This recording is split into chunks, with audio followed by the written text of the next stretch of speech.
much stuff floating around. I don't know, people trying to say they wasn't together. Basically was trying to get into a threesome.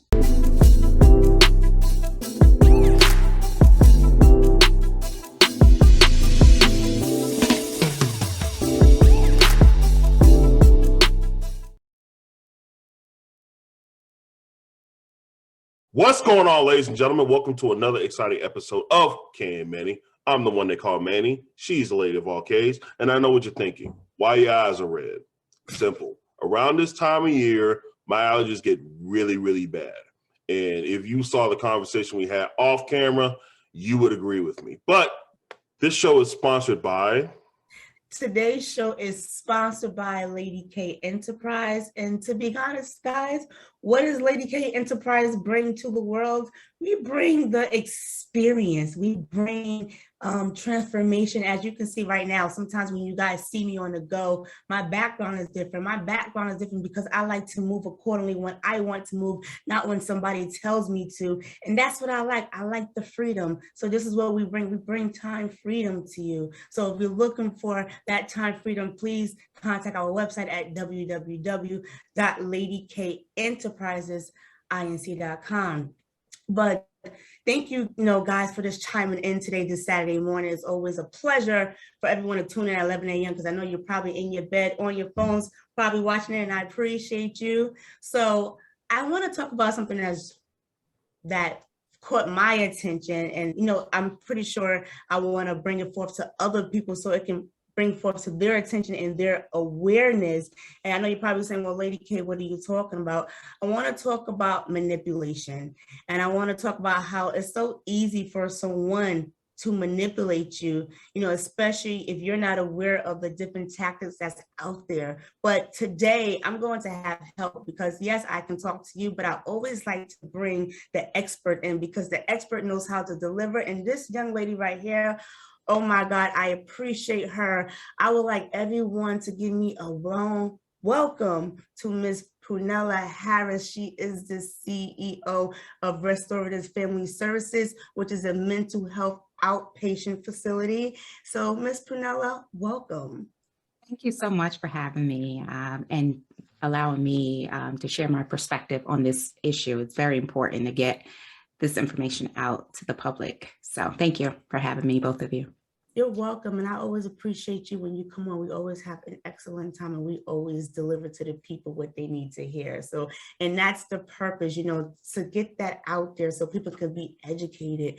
So talking about the art of manipulation, I'm pretty sure everybody heard the terminology gaslighting. So everybody saying, what is gaslighting? So I have my definition, but then I'm always allow the expert to give her definition. So to me, I feel like gaslighting is when people try to control you to do what they want to do.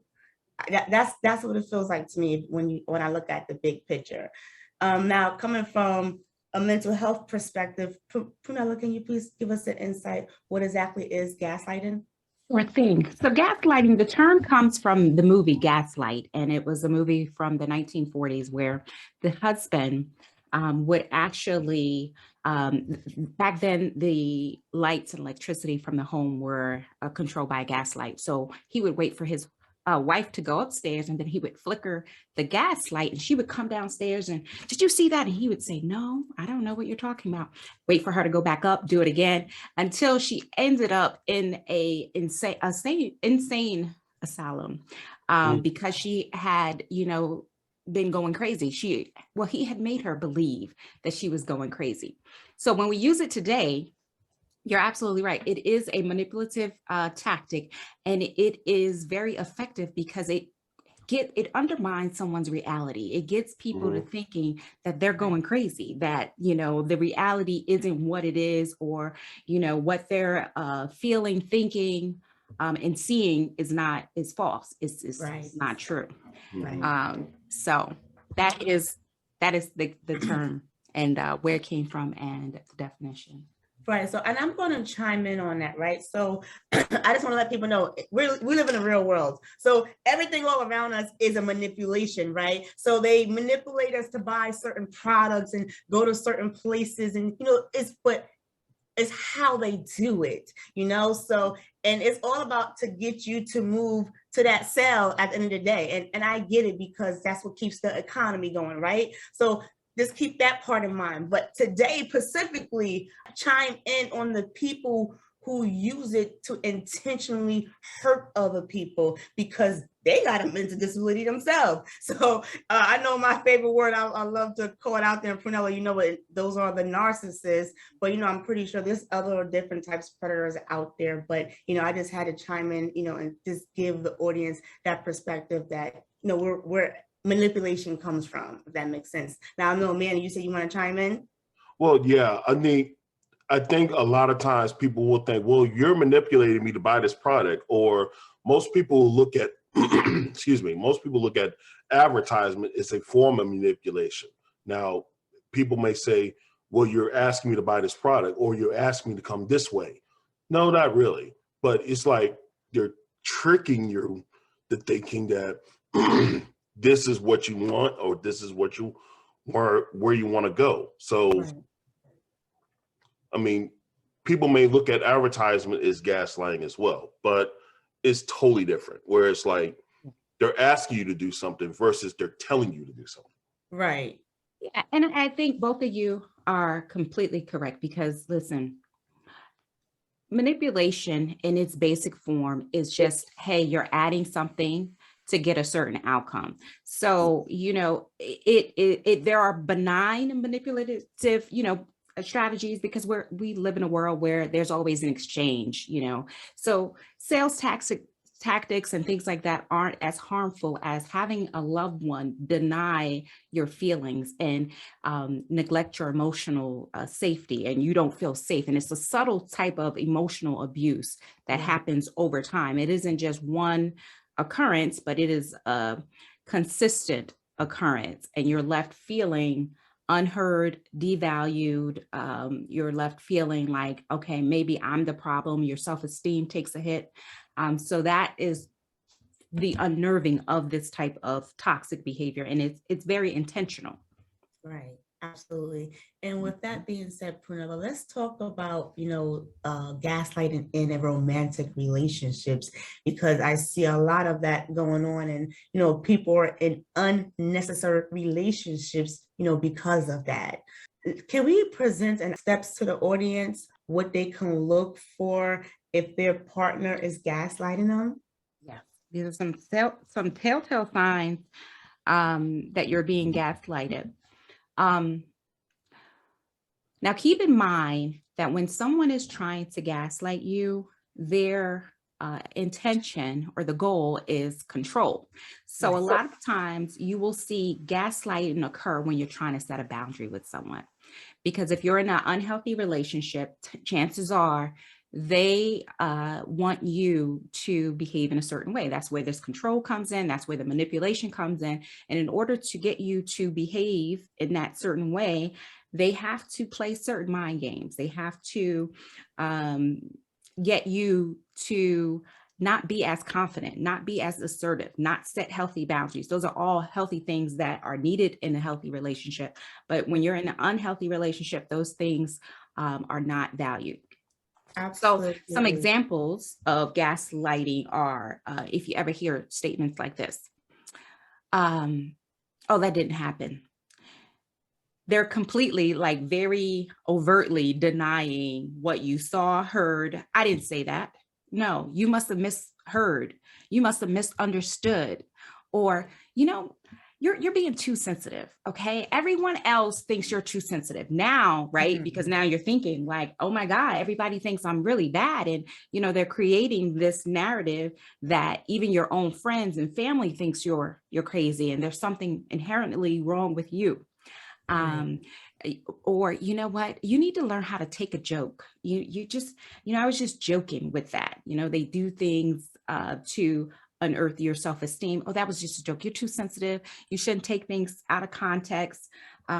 What you thought you saw, you didn't see. No, it didn't go that way. you didn't remember, that you must be misremembering, your memory is pretty bad. You can't remember things like that. So you see, at every moment of that, I pushed the blame back on that person, and I started to tell them how something was wrong with them. I never took ownership for anything that I did. I just kept cutting away at my partner's emotional soundness. Whatever they are telling me, whatever they're doing is false. And that over time can really get in the way of people trusting themselves, get in the way of people making decisions. They feel like they need their partner to validate, okay, is this a good idea? Or did I remember this right? And now you're dependent on your partner to make these decisions. And guess what? They have complete control over you now. Right. I'm talking about instance, you know how they say women have the sixth sense and that's their intuition. And I normally say that first feeling is accurate, but we ignore it because we want to see if there's really greatness, or sometimes did I overlook? These are the things that's going to come to our subconscious, when certain things like this goes into place.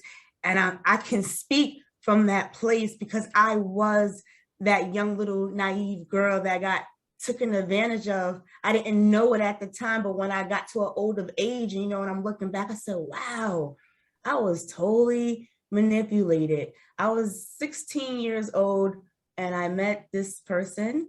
And when I first met him, he told me that he was a year or two older than me, right? So I'm dating him. We live in 2 different boroughs. I live in Long Island. He lives in one of the other 5 boroughs. And we used to meet up with one another at Central Station. And when one day I was waiting for him, we'll go to the same meeting spot. And I was waiting for him. The server who I saw all the time, decided to come and talk to me that day. And I said, you know what? Please walk away from me because I don't want my boyfriend to see you, because, if he does, I'm like, oh my gosh, you can tell. If someone has to say something like that, you can already tell, like Medea said, you already got. So he walks away. As soon as he walks away, he walks in and I'm like, oh my gosh. Remember, guys, I'm 16 now, about to be 17. So he comes to me already mad. Why is that guy in your face? And I'm like, listen, I told him to walk away. And he was like, oh, you gave him your number. I'm like, no, I didn't give him my number. Relax. And he was so mad. He tried to really go hard on me, like I was doing something. Meanwhile, we leave from Penn Station. Penn Station. And we're walking down 42nd Street. And he's literally walking 10 feet ahead of me intentionally. And my silly self was like, wait, slow down. It's not like that. And this goes on for about 10 minutes. I'm just going to say this, long story short, I later found out that he was doing something. So sometimes when people are doing something, they think you're doing something bad. So that's why they use these techniques on you. But like I said, that was 16, 17-year-old version of Lady Kay. And it's like, wow, you was really manipulated. And I was manipulated for 2 years, but at least I got to the point where I said, you know what? I can't do this. But I said, I was so proud. I didn't even realize, but I was so proud of myself that I only stayed in for 2 years. There are many women who stay in there for 10, 15, 30, and they don't get themselves out. Mm-hmm.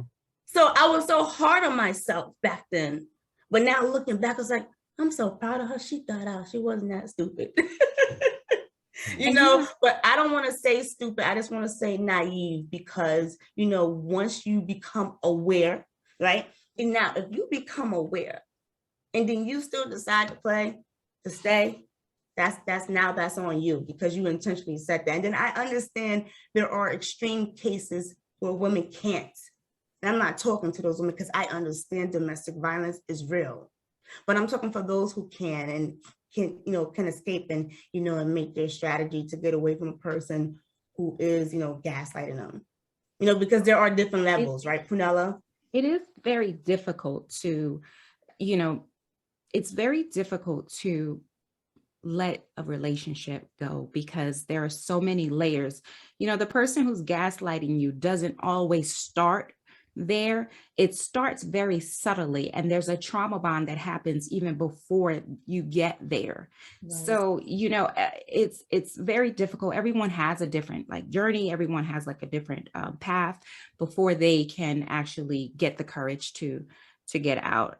But thank you for sharing your story, because that is something that I hear so often. And one of my specialties is I deal with individuals in narcissism recovery. I help mostly women get out of emotionally abusive relationships or find themselves in there, because sometimes you can't get out because there's some other issues going on.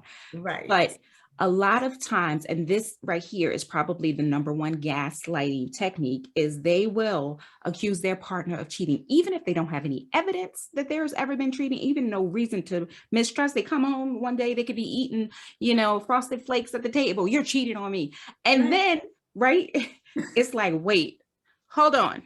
I'm just sitting here eating frosted flakes. I didn't do anything. Right. And now you're in defense, right? Because now you're trying to prove that you didn't cheat. Like there is no evidence. Like now you're coming up with, well, what would make him think that? And now your reality is being, you know, called into question, where it's like, okay, now this is called crazy making. This is an actual technique. It's called crazy making, where you're so like confused. You're so confused that you don't know what to do. And that in itself is emotionally abusive. I want to, there is a funny, example of gaslighting. Kevin Hart did a special. I don't know which one it was, but it was a special where he talks about his girlfriend following him, and he saw her jump out of the trunk of the car, run away, and then he got home and asked her, like, you know, I saw you jump out of the trunk of the car. And she's like, it wasn't me. I don't know what you're talking about. It wasn't me. That's an example. I don't know the name of it. When I think of it, I'll let you guys know. But I know what you're talking about, but it was pretty funny. Right. But I'm laughing because as you explain it, I'm like, this was me. And I'm pretty sure our audience could probably say that was me too. Manny, did you have one of those moments? I don't think I had one of those moments where I had somebody jump out of the trunk of my car. Because as soon as that happens, I'm stopping. I'm like looking at you like, you know, I see you, right? It wasn't me. You didn't see me. That's right. It wasn't me. You thought you saw me. Popped my trunk open. That never happened. And you ran. Never saw that. That never happened. You're imagining all of that. I saw what you were wearing. That wasn't me. You must have saw my clothes before you left the house and thought that. I have a perfect example. Matter of fact, and a memory just clicked in my head, because there was an actual there's an actual song that prohibits, that introduces gaslighting to the whole world. You remember the song by Shaggy, It Wasn't Me? Right. Yes. Right. Yeah. Yo, the way you said it, that is so absolutely correct. and another comedic icon, Eddie Murphy, in Delirious. Well, was it Delirious? Was it Delirious, or I think it was Delirious or Raw? But it was just like, I saw you in there. I saw you in there. Like, hey, it wasn't me. But you was in my bed. Hey, it wasn't me. Right. Well, maybe it wasn't you. Yeah. And you start to question, like, really? Am I bugging? Like, did I see what I saw? Right, now you're questioning your own sanity, thinking, did I really see that person do that? Right. Maybe I didn't. Maybe I'm imagining stuff. Maybe I'm just so mad at him, I'm thinking that could be it. And ladies and gentlemen, that is gaslighting in a whole nutshell that is related to pop culture. Go ahead. So I'm going to share my another gaslighting story. And again, this is me dating the same gentleman. I have so many stories with him. I was like, whoo, and I was only with him for 2 years. I was like, oh my gosh, that was prison. But let me stay on track. So go ahead. One day, it was, like I said, we're young. So I'm with him, his cousins, and a few friends, and we're all hanging out. We're all giggling, and everyone's laughing. Everyone's having an amazing time. Everyone leaves for the night. Now it's him and I. I saw the way you looked at my cousin. Huh? mean? You was talking to your cousin. Well, I said we always having cross conversations. You know, you was talking to that one, I was talking to your cousin, and he was like, nah, you want to have sex with my cousin. I'm like, what the hell? Wait, what? What? I'm like, what did I just walk into? But I was like, wow, you know, and I felt myself getting to a breaking point, but I stayed because then he will always cover it up, I love you. And then it'll melt my heart. And I'm like, oh, he loves me. Really? People do that all the time where it's just kind of like they want to accuse you and then they want to just smooth all that unnecessary BS over, be like, I love you, right? Right? I treat you bad because I love you. What kind of craziness is that? Go ahead, Prunella. And what happens is, one, the individual sounds like they had some insecurity, right? So if you're up here and you're confident and you're having a good time and you have this person here who is insecure, they're coming from a fear-based mentality. So now it's like, well, I can't have you thinking you hot stuff, Right. because I'm down here. And so what I'm going to have to do is I'm going to have to manipulate this situation to bring you down here. How do I do that? Well, I get you questioning how you behave in public. I get you questioning your own worth. I have to tear you down in some kind of way. I have to gaslight you in order to knock you down a bit because you think you all up here and you can't be up here if I'm down here. I got to bring you down here. So don't be looking at nobody. Don't be talking to nobody. And what happens is it's a control tactic, right? And it gets you to behave in a certain way in public. So don't be so friendly. Don't be so likable. Don't be you. And then what happens after and this is the cycle of abuse, and there are cycles in narcissistic abuse. Absolutely. Where there will be a time of devaluation where now I have to bring you down. So I have to devalue you. I have to bring you down. And I use a bunch of different tactics. I use gaslighting. I use projection. I use derailment. I use all these different things. And if you guys want to know more about that, I go into those on my podcast as well. But now I have to get you under here because I need you to look at me as the end all be all. I need you to be dependent on me. I need you to constantly give me what's called narcissistic supply, right? So I'm going to manipulate and control and emotionally abuse you. And meanwhile, I'm sucking all kinds of light and love from you and all kinds of positive energy from you. Because I don't walk around with that because again, I'm insecure and I don't walk around with that. So I need somebody else to make me feel good. And I get supply either both negative or positive.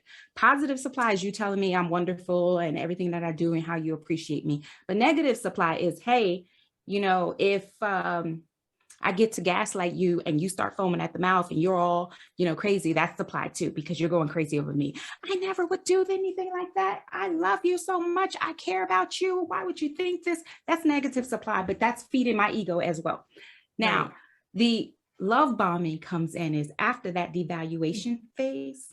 Now I need to get you back in because now you're hurt, feeling down. And now I need you to create another trauma bond with you. So now I need to tell you, baby, I love you. I get so crazy, because, I these feelings that I feel for you are so intense and I just don't know how to deal with them. And I get so jealous when everyone's around. I just want you to myself.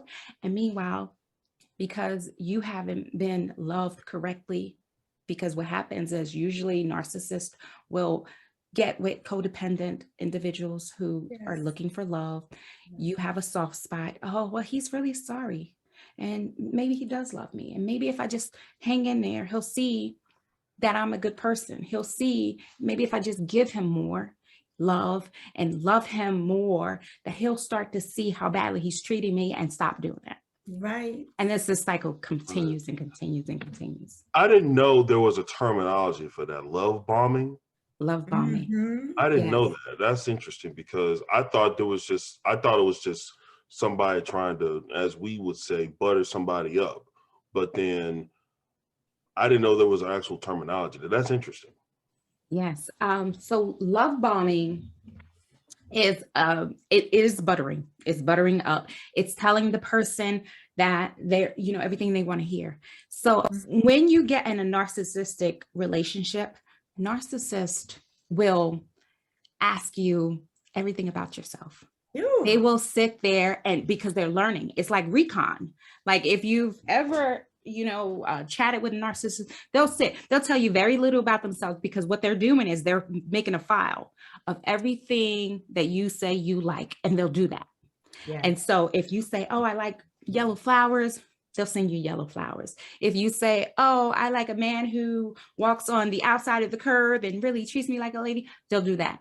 So again, manipulative tactics. Individuals who are diagnosed with narcissist personality disorder, they lack empathy. So a lot of what they do is without care. They're not doing it because they care about you. They do it because they know, hey, if I do this, I get this in return, which is manipulation.